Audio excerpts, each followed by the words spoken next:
Bonjour à tous et bienvenue dans cette nouvelle vidéo. Si vous avez regardé notre dernière vidéo sur le pipeline VFX, vous aurez sûrement entendu parler d'un mot un petit peu bizarre, le rotoscoping ou la rotoscopie en français.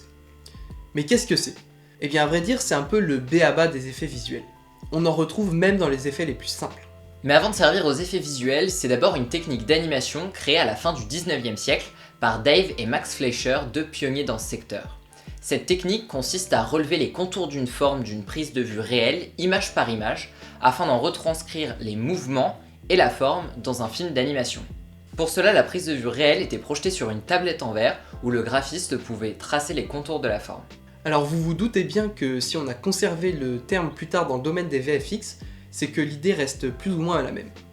Il s'agit là aussi d'une histoire de détourage. C'est-à-dire que l'on va venir, dans une vidéo, tracer les contours d'une forme. Mais étant donné que nous, on ne fait pas d'animation, vous allez me dire à quoi ça sert. Eh bien prenons un exemple concret. Rotoscopons Titouan. Désormais, je peux appliquer un effet colorimétrique ou un effet juste sur la sélection. Pour aller encore plus loin, je peux demander à ne voir que le contenu de la roto ou au contraire, ne pas voir le contenu de la roto. Comme vous le voyez, ça laisse un trou béant dans l'image, je n'ai plus d'informations vidéo.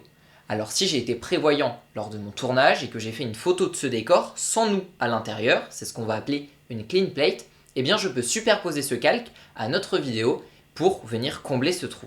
Magie, Titouan a disparu. On est quand même plus tranquille comme ça. Mais on peut aller encore plus loin. Désormais, je peux dire à mon logiciel que ma sélection est au premier plan et que le reste de l'image est à l'arrière-plan. Désormais, si on décide de rajouter un logo entre ces deux plans, je passe devant, tandis que Clément passe derrière. Alors il faut savoir que tout VFX artiste sait faire des rotos et en faire régulièrement. Pour traiter une seconde de vidéo, il faut détourer 25 images. Une vidéo en Europe, c'est 25 images secondes. On sera en 24 pour le cinéma. Mais il faut savoir que pour les films d'action, on est de plus en plus en 60 images secondes. La quantité de travail est donc plus que doublée. Alors rassurez-vous, aujourd'hui les logiciels possèdent des assistants à la rotoscopie, afin de gagner du temps et que la tâche soit moins fastidieuse. Toutefois, si la rotoscopie s'annonce vraiment trop longue ou trop complexe, on fait appel à des roto-artistes. Ce sont des personnes dont la rotoscopie est la spécialité. Ils ont une expertise bien plus poussée en la matière et utilisent des logiciels spécifiques.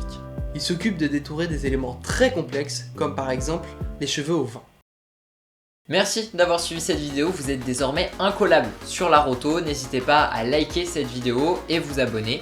Et puis on vous dit comme d'habitude à la prochaine pour une nouvelle vidéo.